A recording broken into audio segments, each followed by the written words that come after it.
दिल्ली में एक बार फिर गैंगवार ने दी दस्तक। 2 हत्याओं से दहला उत्तर पूर्वी जिला। एक ही दिन में 3 वारदातों को दिया गया अंजाम। मृतक पेशे से था पत्रकार। पूर्व पार्षद इशरत जहां कर रही हैं 20 जून को शादी। शादी के लिए 1 महीने की मांगी है जमानत।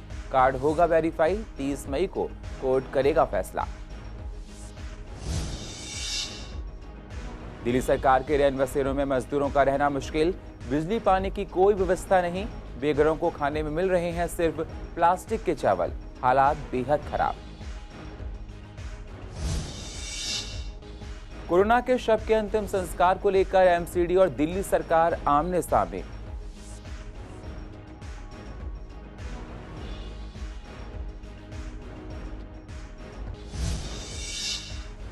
और विश्वासनगर में लोगों के बिजली के 2 से 2,500 तक आ रहे हैं बिल। लोग परेशान। कहा पिछले 2 महीने से बैठे हैं घर पर, कैसे भरेंगे बिल। दिल्ली सरकार फ्री बिजली की करती है बात। नमस्कार, स्वागत है आप सभी का सीसीएन में। मैं हूं आपके साथ सुनील चौहान। अब होते हैं रूबरू पूर्व दिल्ली की महत्वपूर्ण खबरों के साथ। दिल्ली के उत्तर पूर्वी जिले में एक बार फिर गैंगवार ने दस्तक दे दी है। बताया जा रहा है कि इसी के चलते एक के बाद एक 3 लोगों को अलग अलग जगहों पर गोलियां मारी गई हैं। पहला मामला थाना जाफराबाद से है, जो मृतक राशिद नाम के बदमाश से जुड़ा है।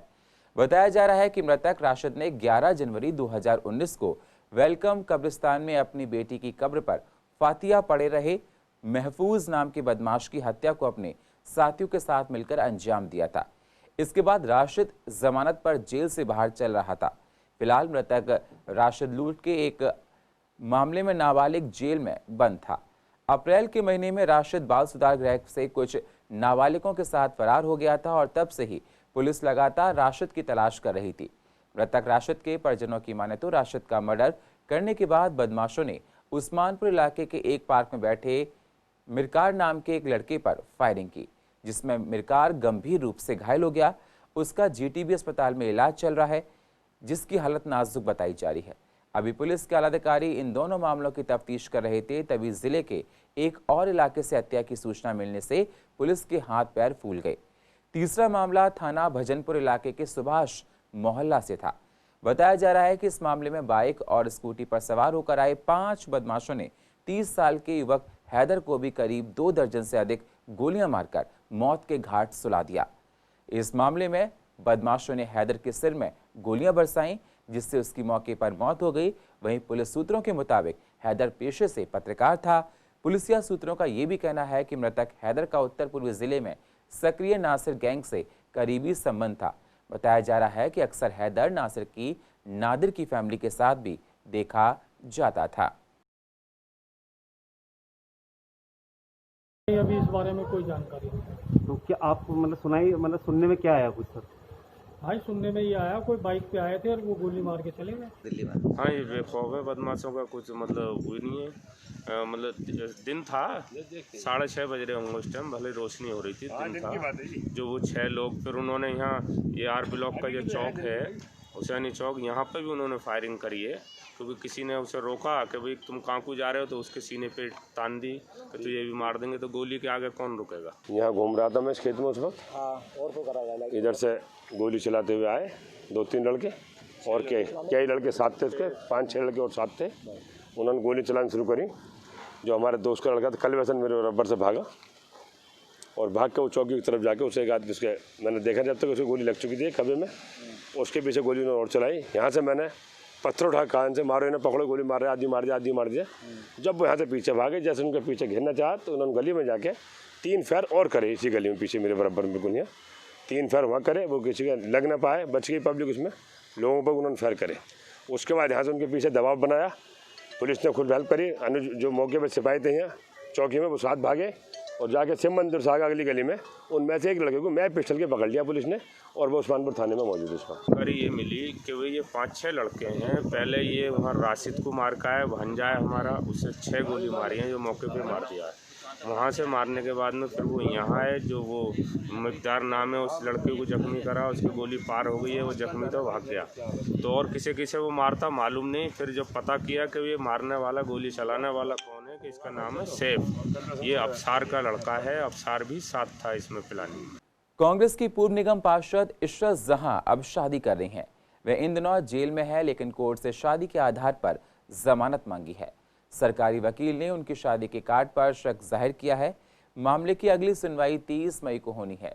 इशरत जहां को फरवरी में उस समय गिरफ्तार कर लिया गया था जब वह खुरेजी के पास महिलाओं के धरने का नेतृत्व कर रही थीं। शाहीन बाग की तर्ज पर खुरेजी महिलाओं का धरना चल रहा था, लेकिन बाद में जब नॉर्थ ईस्ट में दंगे फैल गए तो उन्हें गैर कानूनी गतिविधियां चलाने के आरोप में गिरफ्तार किया गया। इशरत जहां बहुत ही तेज तर्रार कांग्रेसी पार्षद रही हैं। वह 2012 में गोंडली नगर निगम इलाके से जीती थीं, लेकिन 2017 के चुनाव में पार्टी ने उन्हें टिकट नहीं दिया था। उन्हें पार्टी से निकालने की बात हुई थी, लेकिन बाद में पार्टी में ही बनी रही थीं। फरवरी में गिरफ्तारी के बाद वह जमानत की अर्जी दाखिल कर चुकी हैं, लेकिन उसे नामंजूर कर दिया गया था। अब उन्होंने फिर कड़कड़डूमा कोर्ट में एडिशनल सेशन जज प्रवीण सिंह की अदालत में अर्जी दाखिल की है। बताया गया है कि वे 12 जून 2020 को शादी कर रही हैं और शादी का कार्ड भी पेश किया गया है। अर्जी में कहा गया है कि शादी के लिए 30 दिन के लिए अंतरिम जमानत दे दी जाए। इस पर सरकारी वकील ने विरोध किया है। सरकारी वकील ने शादी कार्ड पर सवालिया निशान लगा दिया है। उन्होंने कहा कि इशरत जहां की शादी 2 साल पहले होने वाली थी, ये बात अर्जी में ही कही गई है। ऐसे में अब शादी हो रही है और ये उसका कार्ड है, इसकी पुष्टि की जानी चाहिए। अदालत ने शादी की कार्ड की पुष्टि के लिए 30 मई तक का वक्त दिया है। 30 मई को अगली तारीख में जमानत पर फैसला होगा। अर्जी में यह भी कहा गया कि अगर जमानत दे दी जाती है तो इशरत जहां सबूतों के साथ किसी तरह की गड़बड़ करने की कोशिश नहीं करेंगी। दिल्ली में कोरोना की वजह से मौतों का आंकड़ा दिन पर दिन बढ़ता जा रहा है, जिसकी वजह से हालात खराब हो रहे हैं। कोरोना के मरीजों का अब घर में रहकर इलाज किया जा रहा है। इस समय दिल्ली में सबसे ज्यादा परेशानी कोरोना के शव का अंतिम संस्कार को लेकर हो रही है, क्योंकि दिल्ली में बहुत ही कम शमशान घाट हैं जहां पर कोरोना के शवों का अंतिम संस्कार सीएनजी से किया जाए। इसी को देखते हुए तीनों नगर निगम के स्टैंडिंग कमेटी के चेयरमैन ने एक मीटिंग की। निगम बोध घाट में तो कोरोना के मरीजों के इलाज के शवों को लेकर लोगों को घंटों इंतजार करना पड़ता है। सुबह आओ तो शाम को जाना पड़ता है, बहुत देर से नंबर आता है। तीनों चेयरमैन ने दिल्ली सरकार पर आरोप लगाया कि इन लोगों ने सीएनजी की व्यवस्था पहले से क्यों नहीं की शमशान घाट पर। अब लोगों को परेशान होना पड़ रहा है। दिल्ली सरकार को तुरंत इन शवों के अंतिम संस्कार को करने को लेकर इंतजाम करना चाहिए। आपको बता दें, कोरोना के शव का अंतिम संस्कार लकड़ी से नहीं किया जाता है, इसके लिए सीएनजी का इस्तेमाल होता है। पूर्व दिल्ली में भी एक भी शमशान घाट सीएनजी की व्यवस्था वहां पर नहीं की गई है जहां पर कोरोना के शव का अंतिम संस्कार किया जा सके। देखिए, दिल्ली के अंदर जैसा टीवी में जो सिचुएशन बताई जा रही है दिल्ली सरकार द्वारा 302 मृत्यु की, लेकिन अगर आप धरातल पे ज़मीन पे शमशानों में जाएं वहाँ हालत बद से बदतर होती जा रही है, क्योंकि सैकड़ों लोग वहाँ पूरे दिन आ रहे हैं और ख़ासकर निगम बोध घाट और जो पंजाबी बाग जो क्रिमेशन ग्राउंड है बहुत ही बुरी हालत है। और कल इसी विषय को लेकर दिल्ली के जो तीनों निगमों के स्थायी समिति के अध्यक्ष थे इस पर बैठे थे और इस पर हमने चर्चा की थी। और मैं आपको बताना चाहता हूँ कि क्योंकि इतने ज़्यादा शव आ रहे हैं कि जो पहले सीएनजी का जो निर्णय लिया गया था दिल्ली सरकार ने, और क्योंकि डिज़ास्टर मैनेजमेंट एक्ट है तो हम भी हर जो भी ऑर्डर आता है उसे मानते हैं, लेकिन 2 दिन से इन शवों की संख्या बढ़ने के बाद दिल्ली सरकार ने लकड़ से जलाने का भी जो ऑर्डर है वो पास कर दिया। अब क्योंकि शव ज़्यादा हैं, सीएनजी के निगम बोध पे 4 ही स्टेशन हैं और आज 6-6, 8-8 घंटे जो है डेड बॉडी वहाँ पड़ी रहती है, तो कल 2 दिन से लकड़ से भी कुछ शवों को जलाया गया क्योंकि ज़्यादा देर बॉडी नहीं रख सकते। लेकिन इसमें हमें भी लग रहा है और वहाँ जो कर्मचारी हैं कि जो उससे जो राख उड़ती है या जो राख आती है क्या उसमें वायरस है या नहीं है, तो एक बड़ा डर का माहौल है इन सभी शमशान घाट पे। और वहाँ की जो मैनेजमेंट है उन्होंने हमें बोला है कि ये जो लकड़ से जो जलाने का ये प्रोसीजर बंद किया जाए। तो मुझे लगता है दिल्ली सरकार इन चीज़ों पर विचार करे। जब 1.5-2 महीने पहले हमें पता था कि ऐसा संख्या बढ़ सकती है तो उसी समय सीएनजी के लिए प्रयास करके आज 1.5-2 महीने में लग जाते, लेकिन धरातल पे दिल्ली सरकार द्वारा कोई तैयारी नहीं दिख रही है। सिर्फ डिजास्टर मैनेजमेंट एक्ट लगा के निगमों को हर गलत काम करने के लिए बाध्य किया जा रहा है, जो कि हमें लगता है कि ठीक नहीं है। कोरोना की मार से तमाम बेसहारा बेघर लोग दिल्ली सरकार के रैन बसेरे में रह रहे हैं। दिल्ली सरकार मजदूरों और गरीबों के हितों की बात करती है, लेकिन धरातल पर तस्वीर कुछ और ही नजर आती है। हमारे रिपोर्टर ने पूर्व दिल्ली के जीटीबी के पास बने रैन बसेरे का दौरा किया, जिसमें दिल्ली सरकार की बदहाली की तस्वीर देखी जा रही थी। जो लोग रैन बसेरे में रह रहे थे, उन लोगों का कहना है कि सरकार की तरफ से कोई सुविधा नहीं है। दिल्ली में इतनी गर्मी है, ना पंखा वहां पर रैन बसेरे में दिखाई दिया, ना लाइट की सुविधा उन लोगों के लिए है। खाने में सिर्फ चावल आते हैं, वो भी प्लास्टिक के होते हैं। जिन चावल को खाकर वो लोग बीमार पड़ रहे हैं, ऐसा उन लोगों का कहना है। दिल्ली सरकार कुछ भी ध्यान नहीं दे रही है। यहाँ के खाने को खाकर बहुत से लोग बीमार पड़ भी चुके हैं।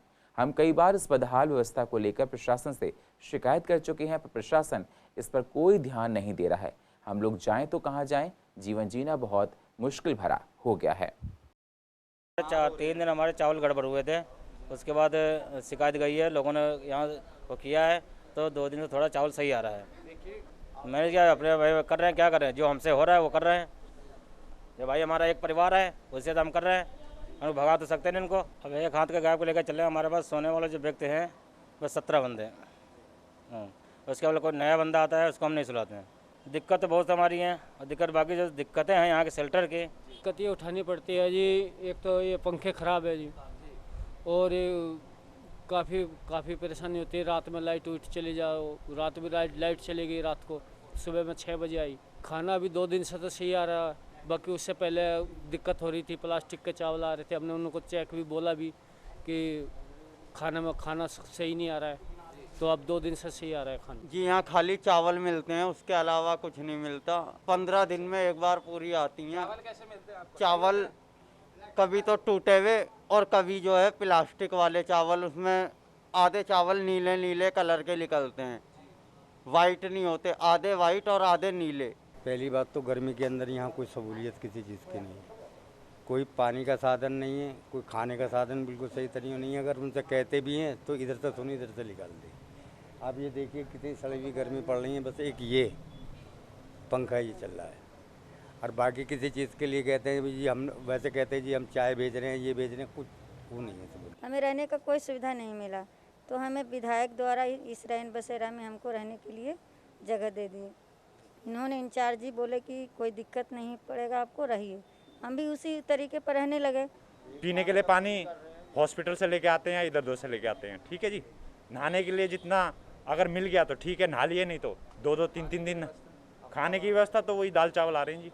वो उस खाने में कोई ना ही तो टेस्ट है और ना ही वो पौष्टिक है, ना मतलब बिल्कुल भी ऐसा नहीं है कि वो शरीर में जान डाले। फरवरी के अंत में नॉर्थ ईस्ट दिल्ली में बहुत दंगे हुए थे, जिसमें बहुत से लोगों का व्यापार बर्बाद हो गया था। कई लोगों की जान चली गई थी, जगह जगह लोगों ने आग लगा दी थी। इन इलाकों में हुए दंगों के मामलों में स्पेशल पब्लिक प्रोसिक्यूटर मतलब सरकारी वकीलों की नियुक्ति को लेकर दिल्ली सरकार और एलजी में ठनी हुई है। एलजी ने दिल्ली सरकार के वकीलों को मंजूरी नहीं दी है। दिल्ली सरकार का कहना है कि एलजी का फैसला सुप्रीम कोर्ट, हाई कोर्ट और सीआरपीसी के प्रावधान के खिलाफ है। इस मामले में विवाद बढ़ता जा रहा है। इसी पर हमने कड़कड़डूमा के वकील मनीष भदौरिया से बात की है। नॉर्थ ईस्ट दिल्ली में हुए दंगों के बाबत दिल्ली पुलिस ने एक लिस्ट बनाकर राज्यपाल को दी थी, जिसको राज्यपाल अप्रूव करना चाहते थे।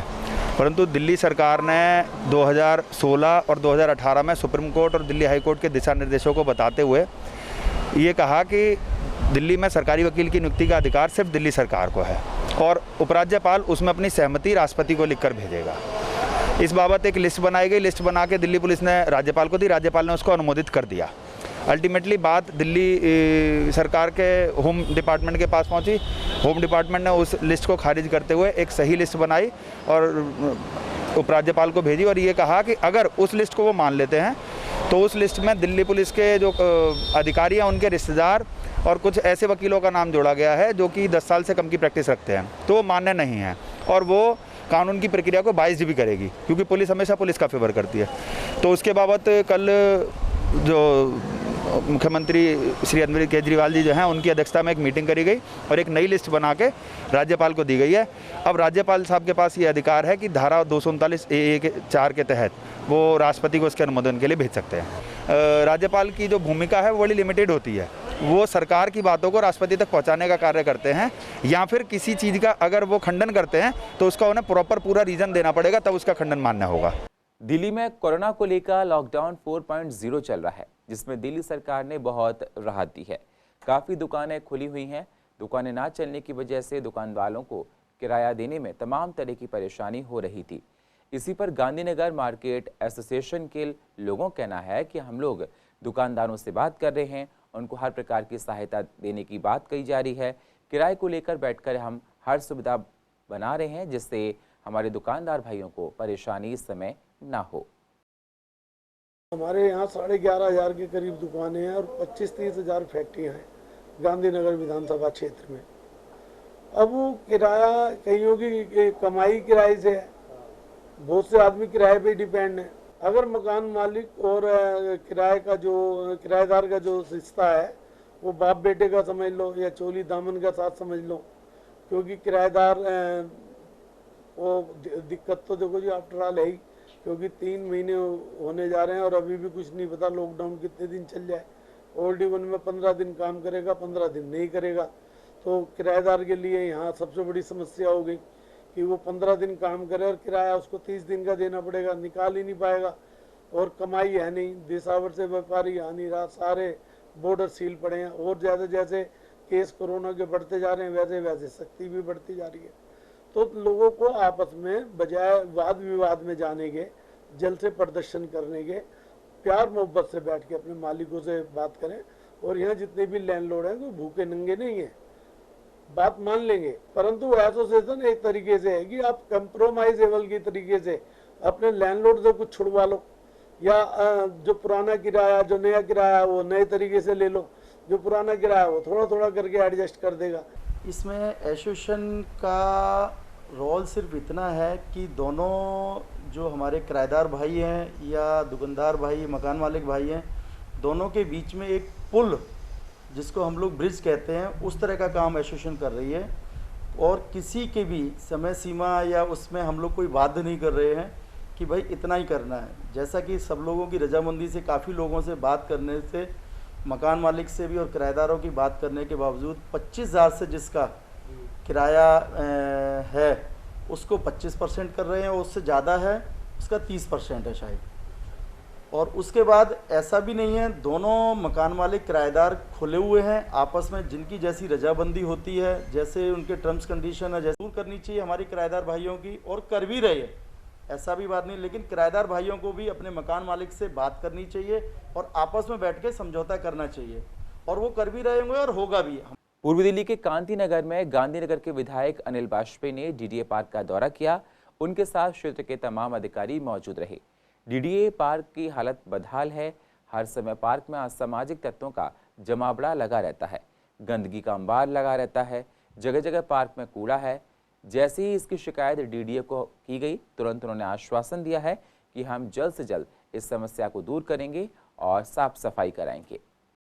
देखिए, सबसे बड़ी बात तो ये है कि यहाँ पे पार्क पे हमारा काम चल रहा था, जो हमने डीडीए के वाइस चेयरमैन से बात के स्टार्ट कराया था, लेकिन लॉकडाउन की वजह से काम बीच में रुक गया था, क्योंकि लेबर वगैरह कुछ नहीं आ रही थी। तो आज उस काम को हमने देखना भी था कि आज कितना काम कंप्लीट हो गया है, कितना काम इनकम्प्लीट है। इस वाले पार्क में आप देख रहे हैं कि कोई भी लाइट यहाँ पर अवेलेबल नहीं है। यहाँ के संबद्ध नागरिकों ने, शर्मा जी वगैरह ने, सबने इसका ध्यान अवगत कराया। तो मैंने डीडीए के सारे अधिकारियों को निर्देशित कर दिया है और उन्होंने एश्योर भी किया है कि टेम्परेरी लाइट हम यहाँ पर लगा देंगे। उसके बाद इसका टेंडर जो है उसका हम वो करा देंगे और 4-5 लाइटें यहाँ पर और लग जाएंगी। सामने की तरफ का गेट की जाल वगैरह टूटा हुआ है, वो भी अधिकारी ने एश्योर किया है कि मैं उसको करवा दूंगा। यहाँ पर अवैध पार्किंग है, और अभी भी बात की है तो वो कहते नहीं जी वो तो पॉलिटिशियंस की खड़ी होती है। 3-4 लोगों के नाम बता दिए। मैंने कहा पॉलिटिशियंस की हो या किसी की भी हो, जो लोग स्विमिंग पूल में सर्विस करते हैं उनकी गाड़ी खड़ी हो, कोई दिक्कत नहीं है। अब जो लोग स्विमिंग करने आते हैं वो अपने गाड़ी से आएँ और गाड़ी से चले जाएँ, हमको कोई प्रॉब्लम नहीं है। लेकिन रेजिडेंट को प्रॉब्लम ये है कि 100 लोगों की रात दिन पार्किंग खड़ी होती है। कई लोग शराब पी के पार्किंग गाड़ी खड़ी करने आते हैं। और हाँ जी, चोरी चकारी का डर रहता है। बिल्कुल, चोरी चकारी का डर रहता है। जैसे कि यहाँ पे असामाजिक तत्व आते हैं, शराब पीते हैं, बोतलें डाल जाते हैं, चेन छीनते हैं यहाँ पे, और लॉकडाउन का भी वो उल्लंघन करते हैं। इसलिए हमें लाइट की बहुत ज़्यादा ज़रूरत है फ़िलहाल, जल्दी से जल्दी। यहाँ पर लोगों की शिकायत आई है कि यहाँ पे एक तो सफाई नहीं हो पा रही थी, बहुत गंदगी हो रही थी। उसके बाद यहाँ पे लोग आते हैं, शराब वगैरह पी के जाते हैं, बोतलें डाल जाते हैं। चोरियाँ भी बहुत हुई हैं इस पार्क में, और अवैध, जैसे अभी भैया जी ने बताया कि यहाँ पे गाड़ियाँ खड़ी हुई हैं, तो इस तरह से लोगों की कंप्लेंट थी। तो विधायक जी आज यहाँ पर आए हैं और लोगों की समस्या सुन के डीडीए के अधिकारियों को लेके आए हैं और इनकी समस्या का सुधार करने के लिए। 32 आदमी जिनको यहाँ से तनख्वाह जा रही है, लेकिन सुरक्षा के नाम पर, मेंटेनेंस के नाम पर एक भी यहाँ पर कोई भी कर्मचारी कभी कोई अवेलेबल नहीं होता। कोई दीवार काट ले, डीडीए का पार्क है, कोई दीवार, कोई पार्क का सामान ले जाए, कोई यहाँ पे कहने सुनने वाला नहीं है। तो कांति नगर इलाके में मैं मौजूद हूँ, जहाँ पर देख सकते हैं कि काफ़ी लंबा चौड़ा ये पार्क बना हुआ है, लेकिन इसकी मेंटेनेंस की बात करें तो यहाँ पर काफ़ी समय से शिकायतें जो हैं वो लोगों की ये आ रही हैं कि ना तो यहाँ पर लाइटों की व्यवस्था है, ना ही और कोई सुविधा यहाँ पर नज़र आती है, जिसकी वजह से आसपास के इलाके के जो लोग हैं वो इस पार्क में आने से कतराते हैं, डरते हैं, सिर्फ इसलिए क्योंकि यहाँ पर असामाजिक तत्वों का जो जमावड़ा है, जो डेरा है वो लगा रहता है। लेकिन आज एक विजिट की गई है जिसमें डीडीए के तमाम अधिकारी भी आए हैं और हॉर्टिकल्चर के कुछ अधिकारी कर्मचारी आए हैं, और इलाके के जो एमएलए हैं फिलहाल लोगों को आश्वस्त किया गया है, कहा गया है कि यहाँ पर जो भी कमियां हैं उन्हें जल्द से जल्द पूरा किया जाएगा। अब ये आने वाला वक्त ही बताएगा कि किस तरीके से यहाँ की कमियों को सुधारा जाएगा। कैमरा पर्सन मोहित के साथ मैं वंदना कश्यप, कैंट, CCN। दिल्ली सरकार ने ये लॉकडाउन 4.0 में दिल्ली में काफ़ी छूट दी है। दिल्ली में दुकानें सुबह 7 बजे से शाम 7 बजे तक खोली जा रही हैं, जिससे लोग सामान को खरीद सकें। हमने पूर्व दिल्ली के दुकानदारों से जानना चाहा और पूछा कि क्या दुकानों का समय 7 बजे से आगे बढ़ाकर और आगे जाना चाहिए, तो इस पर लोगों ने मिलीजुली प्रतिक्रिया दी है। जो लोग जॉब करते हैं उन लोगों को शाम को दुकानें ना खोलने से परेशानी होती है। इसलिए नहीं खुलना चाहिए कि 7 बजे के बाद और भी आदमी आएंगे, और रात में ऐसे भी कोई देखता नहीं है, भीड़ लगेगी। दिन में तो भीड़, हाँ भीड़ तो रहेगी। अब देखो 7 बजे तक खुलता है तो भीड़ तो रहना ही रहना है, लेकिन उतना भी नहीं होना चाहिए। अब लोग बाग थोड़ी सामान के लिए आते हैं, ये भी दिक्कत है, क्योंकि हमें रूल्स फॉलो करने हैं, हमें जल्द से जल्द इससे बाहर निकलना है। हाँ, तो कई लोग जैसे जो लोग कुछ काम पे जा रहे हैं तो वो शाम को ही आते हैं, तो शाम को आने के बाद ही फिर वो खरीदारी कर पाते हैं। 7 बजे खुलती है, 7 बजे बंद होगी। 12 घंटे आदमी काम करेगा, उसका आराम भी चाहिए आदमी को। बीच में हाँ पहले बीच में बंद हो जाया करती थी, उसमें भैया थोड़ा सा हमें ये परेशानी है, दुकान बंद करेंगे तो सारा सामान हमें अंदर लगाना पड़ेगा, फिर खोलोगे फिर बाहर लगाना पड़ेगा, उसमें थोड़ी दिक्कत होती थी। बिल्कुल नहीं खुलनी चाहिए 7 बजे, 7 बजे बिल्कुल बंद हो जानी चाहिए दुकानें, और इससे कम ही टाइम हो तो और बढ़िया है। किस कारण, क्या कारण? पब्लिक मानती नहीं है, घूमती रहती है बिना बात ही। एक टाइम होना चाहिए टाइम दुकान का। दुकानदार को दिक्कत ये खोलनी पड़ती है दुकान, जब अगली दुकान खोलेगी तो दूसरे को भी खोलनी पड़ेगी दुकान। एक जना तो बंद करके बैठ नहीं सकता दुकान, क्या फ़ायदा 7 बजे के बाद खोलने के बाद। तो सारी रात बैठ रहे हो, 12 बजे तक खोलोगे तो 12 बजे भी ग्राहक आने लगेगा। लोग एक्चुअली क्या है, लोग 6 बजे के 7 बजे के बाद ही बाहर निकलते हैं घरों से, क्योंकि जो नौकरी करने वाला है वो 6 बजे 7 बजे तक घर पहुंचता है, उसके बाद ही वो दुकानों में जाता है। अगर 7 बजे के बाद दुकानें बंद मिलेंगी तो वो कहाँ जाएगा सामान लेने के लिए। और सुबह भी इतनी जल्दी खुलती नहीं है कि वो ऑफिस जाने से पहले दुकान में सामान लेके, नहीं वायरस तो फैलेगा ही फैलेगा। अभी लॉकडाउन हुआ है तो क्या वायरस रुक गया? वो भी तो फैला है ना। दिल्ली में पिछले 2 महीने से ज़्यादा का वक्त बीत गया है। कोरोना को लेकर संपूर्ण लॉकडाउन था, लेकिन लॉकडाउन 4.0 में दिल्ली में काफ़ी छूट थी। पूर्वी दिल्ली के विश्वास नगर में लोगों के घरों में बिजली के बिल 2 से 2,500 रुपये तक आ रहे हैं, जिससे लोगों की चिंताएं सता रही हैं। लोगों का कहना था कि दिल्ली सरकार बिजली बिल माफ़ करने की बात करती है, लेकिन इस तरह से बिल आ रहे हैं, इस बिल को हम कहां से भरेंगे। पिछले 2 महीने से हम लोग घरों पर बैठे हुए हैं, हमारी नौकरी और व्यापार बिल्कुल ठप से हो गए हैं। सर ऐसा है, BSS वाले ने 2550 रुपये का बिल भेज दिया। लॉकडाउन चल रहा है, 2 महीना से सब बुढ़े लोग, विधवा जनानी, वैसे विकलांग आदमी सब घर में बैठे हैं, सरकार का कहना मान रहे हैं, बाहर निकल नहीं रहे हैं। बीमारी फैली है, कुदरत ने सबके ऊपर बीमारी कर रखा है। आज मैं कहाँ से पैसे दूँ? ये 2500 का जो हमारे पास बिल भेजा गया, 2550 रुपये का, मात्र 1 महीना का है। 1 महीना का मई का भेज दिए हैं, उसके बाद अप्रैल में 850 का भेज दिया। 850 रुपया मैं अपना पेट काट के ले जाके मैंने दे दिया, 850 रुपये। अब फिर मेरे को भी मैसेज आ गया, हमारा मीटर जांच नहीं कर रहे हैं। हमारे घर में सब बाहर गए हुए हैं, हम तो एक आदमी और मेरी बहू एक आदमी रह रहे हैं, 2 बच्चे रह रहे हैं, एक बल्ब केवल जल रहा है। इस महीने में 1620 रुपये का बिल आया है सर, और मैं इस महीने भी नहीं भर पाऊंगा चूँकि मैं काम कर नहीं रहा हूं। अब अगले महीने फिर आ जाएगा 5,000 का बिल, तो मैं गरीब आदमी कहां से भरूंगा? कैसे अपने बच्चे को पालूं, या अपने बिल को जमा करूं, या अपने मीटर को बचाऊं? 10 दिन हो गया बिजली की बिल मैसेज आई लड़का के मोबाइल पे कि 1300 रुपया की बिल आई हुई है मम्मी। तो मैं कहने लगी बेटा बिल तो माफ़ हो गया, सबने माफ़ कर दिया। तो कहला नहीं मम्मी मैसेज आई है हमारे पेटीएम पे कि बिल दो। तो फिर सब सारे बच्चे बैठे हैं, हम भी बैठे हैं, फिर काम तो कोई है नहीं, खाने का तो वैसे मुहताज है, तो फिर बिल कहाँ से भरी जाएगी? देश की सर्वोच्च अदालत ने आदेश दिया है कि सरकार मजदूरों के खाने रहने की व्यवस्था करे। अगर वो अपने गांव तक जाना चाहते हैं तो सरकार उनके लिए टिकट की व्यवस्था करे और रास्ते में खाने पीने का सामान दे। जब हमने पूर्व दिल्ली के यमुना स्पोर्ट्स कॉम्प्लेक्स में ठहरे मजदूरों पर सुप्रीम कोर्ट के इस आदेश को लेकर बात की तो उन्होंने कहा कि ये ठीक है, बहुत अच्छा निर्णय है, लेकिन हम लोग अपने घर जाना चाहते हैं। आपको बता दें 2000 के लगभग मजदूर अभी यमुना स्पोर्ट्स कॉम्प्लेक्स में हैं और 700 मजदूरों को आज ट्रेनों से बिहार पहुंचाया जा रहा है। दिल्ली छोड़ के इसलिए जी मकान मालिक किराया मांग रहे हैं, काम धाम मिल नहीं रहे हम लोग को जी। मकान मालिक कल मकान मालिक भगा दिए, बोले मकान से निकलो नहीं तो किराया दो। कहाँ से काम धाम मिल नहीं रहा है, कहाँ से हम किराया देंगे? नहीं जी बिहार जाएंगे। क्या यहाँ रूल का सरकार कहते हैं लेकिन यहाँ सुनते नहीं, यहाँ मारते हैं, धक्के दे देते हैं। निकलो, कल हम लोग को धक्का दे दिया, कमरे से बाहर धक्का दे के निकाल दिया। कहाँ रोड पे भटक रहे हैं?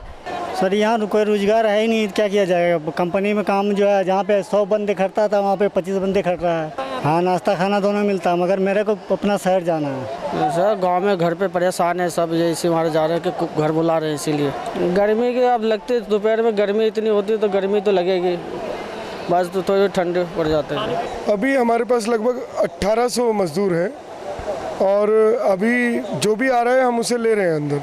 डेली की अभी की एवरेज कोई 250 से 300 मजदूरों की है जो कि डेली हमारे यहाँ वॉक इन है। हम लोग खाना वगैरह तो सब दे ही रहे हैं इनको, 3-4 बार खाना दिया जाता है इनको। सुबह नाश्ते में चाय और पोहा, चाय और ब्रेड पकोड़े, ये अलग अलग तरह की चीज़ें। दोपहर में खाने में भी सब्जी, दाल, चावल, रोटी चारों दे रहे हैं। शाम को चाय है, फिर रात को फिर खाना है। तो ऐसे करके चल रहा है। बच्चों के लिए हम सुबह और शाम दोनों टाइम अलग से दूध की व्यवस्था करते हैं। जो बच्चे दूध पीने वाले हैं उनको दूध दिया जाता है। और पूर्व दिल्ली का अधिक जानकारी के लिए आप YouTube पर जाकर CCN को सब्सक्राइब करें और फ्रेश अपडेट लेते रहें। और फिलहाल पूर्व दिल्ली खास में इतना ही। बाकी खबरों के लिए आप बने रहिए CCN के साथ। तब तक के लिए नमस्कार।